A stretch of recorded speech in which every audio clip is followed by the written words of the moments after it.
mula aku wis omong karo kowe to. Aja sok wani karo Antasena. Antasena kuwi wong digdaya. Nek nganti kowe wani, padha karo kowe wani karo malaikat. Nek wani karo Antasena, aku ra iso omong kowe ayo mundur, kok kowe dadak maju, cah goblok. Man ada apa ya, Man? Ana apa kok kaya keweden? Di. Madhep rene. Ngono. Teruske ora? Ora wis. Kowe ngawur. Ngawur piye? Sing tak nggo nyocoki cangkemku apa? Ayo panahmu to. Lah kuwi salah. Nek kowe arep ngentemi karo aku arep nyocoki panah ki nggo panahmu dhewe ora. Ora njaluk panahku. Ha panahmu ngenengi karo aku kok. Mau kena tenan ora? Ora. Sedrata kaya kena. Tak kempit. Edan tenan. Aku ki goblok-gobloke wong. Ameng dikempit kok bungae ra jamak-jamak. Oh, arep mboyong karo ya kuwi kakekne Semar. Aku sing ora ngeparangake lan aku sing ora ngiklasake. Mergo kakekne Semar lagi duwe gegayuhan yo kuwi bakal mbangun desa Karangkadempel. Mula saiki Pakde kundur. Lho, bali piye? Baliku kudu mboyong marang Semar Badranaya. Nek ngono Pakde arep nekat awir-awir antas malam-malam bakal tak putung. Ya, wis tak antepi pancen kudu dadi pasulayan. Ning nyun ngapura lho Pakde nek kira-kira anak-anak Pandhawa kurang ajar karo para pepunden Sata Kurawa. Ora usah dadak duwe rasa ewuh, pekewuh. Ayo, gage bubarno para Sata Kurawa. Nyuwun pangapura nek aku kurang tata krama karo Pakde-pakdeku Kurawa.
Mati ya.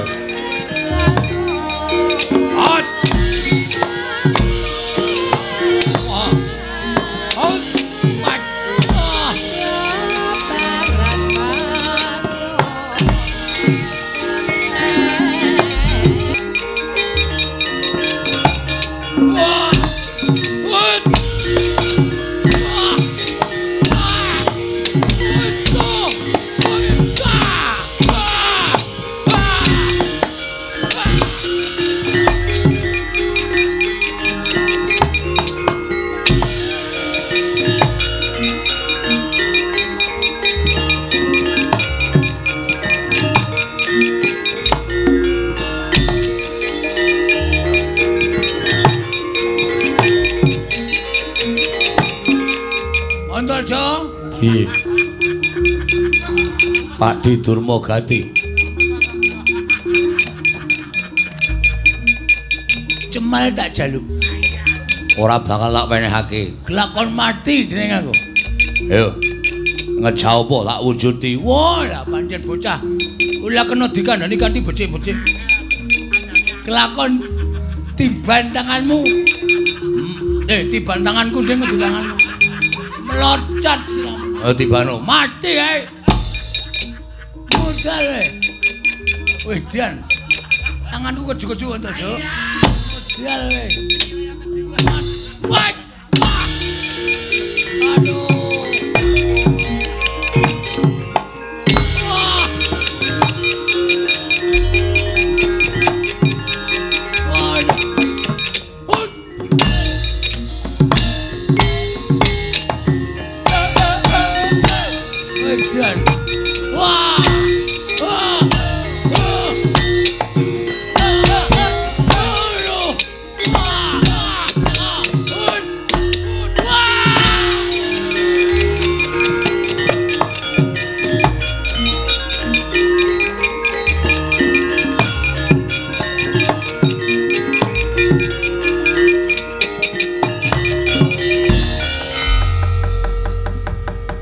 Mundur man. Para putra Pandhawa ingkang jagi dhateng Semar. Menawi kula kaliyan paman tetep badhe maju, menika mangke malah kirang-kirang bejanipun wonten kurban. Kula semanggaken. Kose-kose, Sertayu wonten dawuh. Mungsamu sapa? Antasena man. Weh, lah ora pati nduga men. Tenan to wis tak bedhene anak-anak Pandhawa mesti melu ngayomi karo Semar. Mundur-mundur. Iya. Kono ngaso kono. Iya. Bejah kula man. Mungsuhmu sapa Kartomarma? Anak kula Pringgondani Gatotkaca. Nyamber ngiwa, nyamber nengen. Sampluki sirah kula man. Kula semanggaken. Dheweke iso mabur, ora iso mabur, le temandang sak penake dhewe. Sikile nendang ngiwa nengen, nendang nengen, ngiwa nengen, ngiwa nengen. Ha iya, karang ya trampil kok gadhe nggih. Wah. Durmagati perang. Pelang man. Temu sapa? Wangsareja. Sapa? Wangsareja. Wangsareja ki anake welku dol cek mbalep Antarja. Wah, Antarja. Kula antem dadane gak apa-apa. Weh. Barang dheweke klidha, kula di anu pidak cikil kula. Apa? Dipidak cikil kula man. Nyet ngonten disikut cangkem kula jujit. Barang niku dheweke le temandang ngece ban ngenten iki ming tangan siji ngenten. Kula maju sikut cangkem kula diel. Secandak sirah kula jegloke anu dengkul ngene deng-gleng-gleng diwalik kayang cengele ding. Kok kaya aku ora iso mbayangi to. Mang mriki. Sampeyan dadi kula dadi Antarja. Kira-kira iso apa kowe mraktekke? Lho apal man. Sampeyan maju, hop ngandani to joloke bludak. Maju meleh, sikut cangkeme dies ngenten.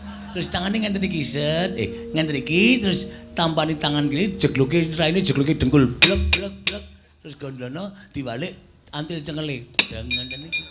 Oh, ngono to ping pindho. Oh. Diesit ngenten. Dis wale set ngenten terus diganteni ludung ngenten iki. Kewan iki. Makne cilik kok terus dienggo praktek ora. Sak penake dipun cak madya mawon. Ah iya. Sapa sing urung maju? Man. Kuku kula ajeng maju, Man. Ya, maju. Wani apa kowe? Wani. Mung suwe to, Man? Mung suwe akeh. Wedan. Sapa wae? Antarja, Antasena, Gatotkaca sing ketok Abimanyu ya ana. Karo Panakawan. Wah, lata. Gugu karepe dhewe. Arep mungsuh sapa? Kuku kula niku wong tuwa. Nenek iso Antasena, Antarja, Gatotkaca, kuku kula dukumba den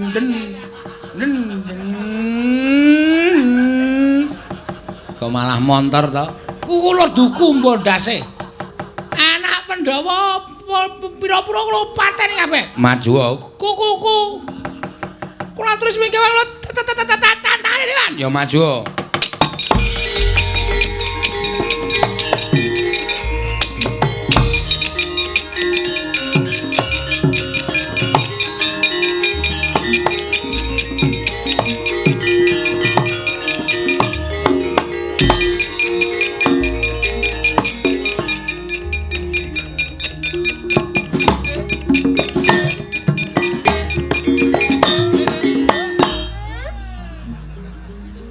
Gelem banter ya.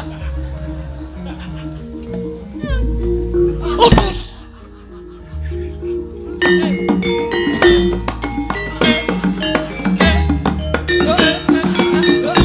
Waduh.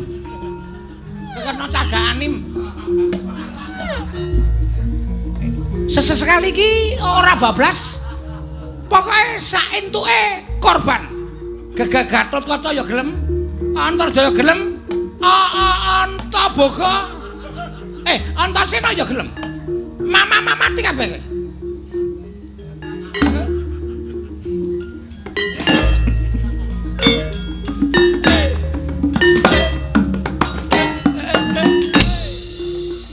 Dar.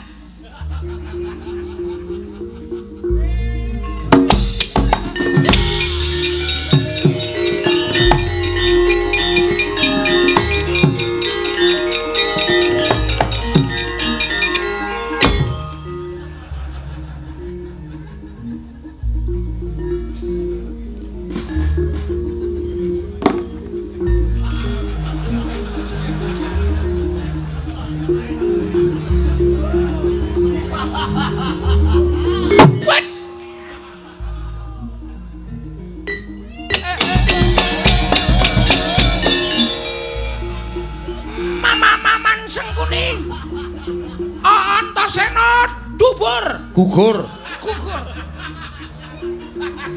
Ketiban pusaka kula tembus gigir prap-prap teng walikan. Cicitraksi sing iso mateni Antasena. Pengumuman. Citraksi iso mateni Antasena. Antasena almarhum. Kena pusakaku. Pengumuman. Mama-maman. Sesengkuni budak. Mama mangrungake.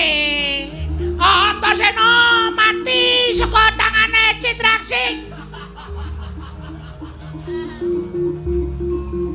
Assalamualaikum.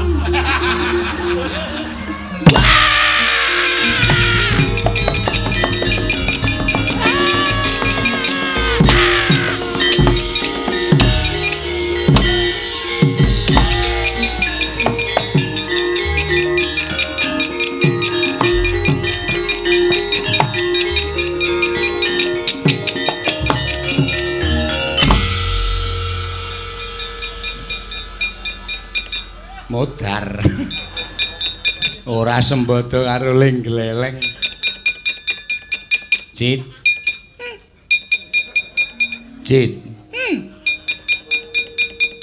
Piye mau bengak-bengok pengumuman apa ya, Cit? Aku kok ora patek nggatekke. Basikur. Waduh. Kok lambene ngemu getih kaya ngono? Meman. Sampean weruh.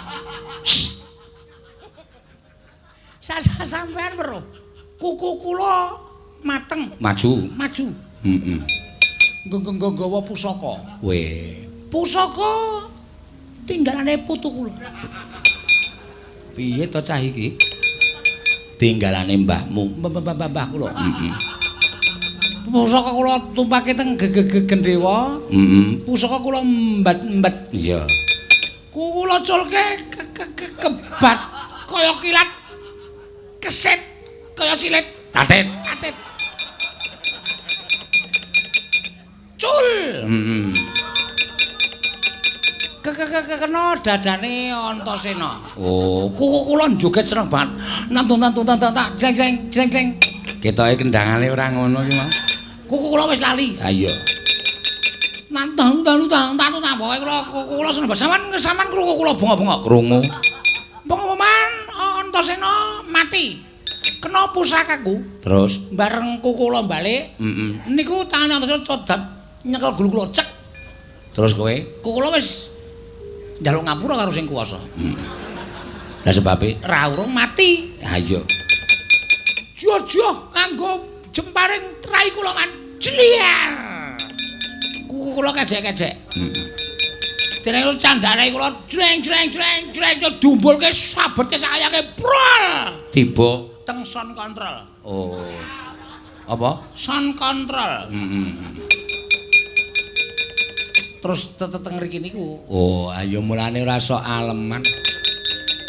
Burung kuwi nek nganti ketemu Panakawan apa ora hancur lebur awakmu. Mula aku iso omong karo kowe ta. Aja sok wani karo Antasena. Antasena kuwi wong digdaya. Nek nganti kowe wani, padha karo kowe wani karo malaikat. Nek wani karo Antasena, aku ra iso omong kowe ayo mundur, kok kowe dadak maju, cah goblok. Man ada apa ya, Man? Ana apa kok kaya keweden? Di.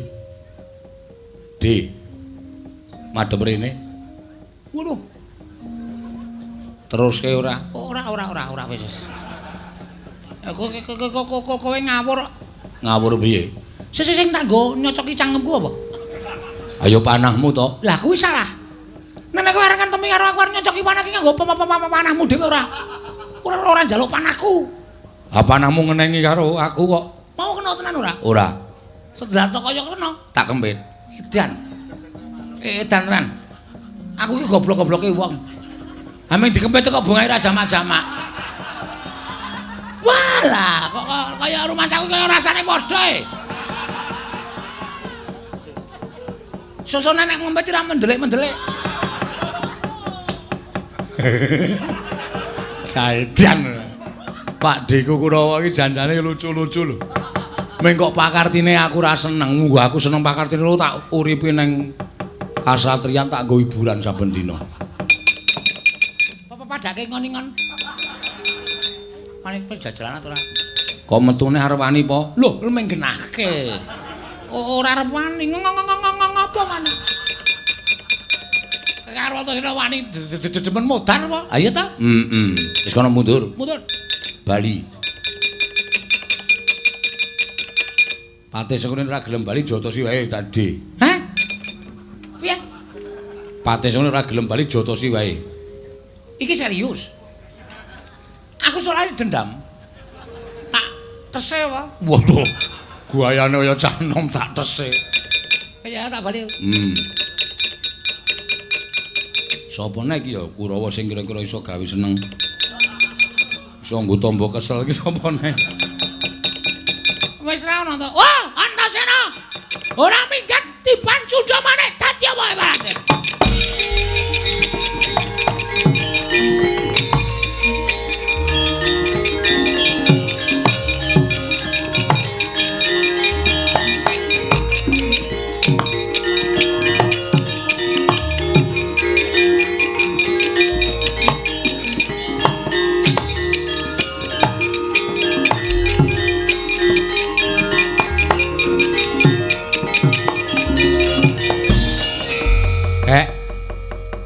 Eyang Durna nggawa cundha manik ngamuk punggung Suratamtaha Nirbaya Nirwikara tak pasrahke marang Kakek Semar nek nganti anak-anak sing methuke ndak engko malah katriwandan kula aturi seminggah Ndara mang semingkir Durna kula balekke teng Sokalima ndak dadi maksiat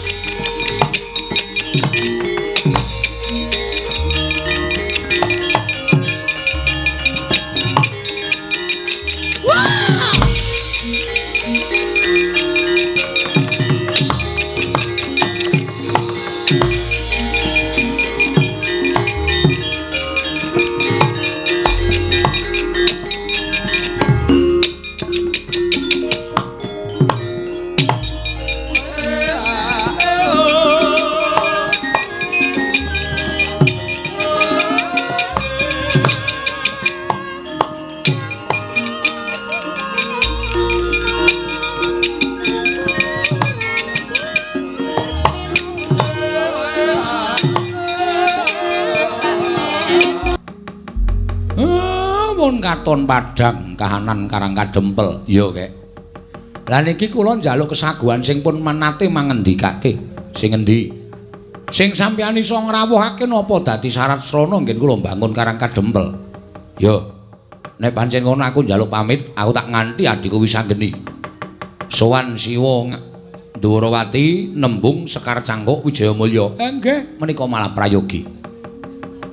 Siwa Semaraku nyuwun pamit tak nganti adhiku Abimanyu. Budal sowan marang Praja Ngamarta nyuwun pustaka jamu Semyang Jimat Lima Sada.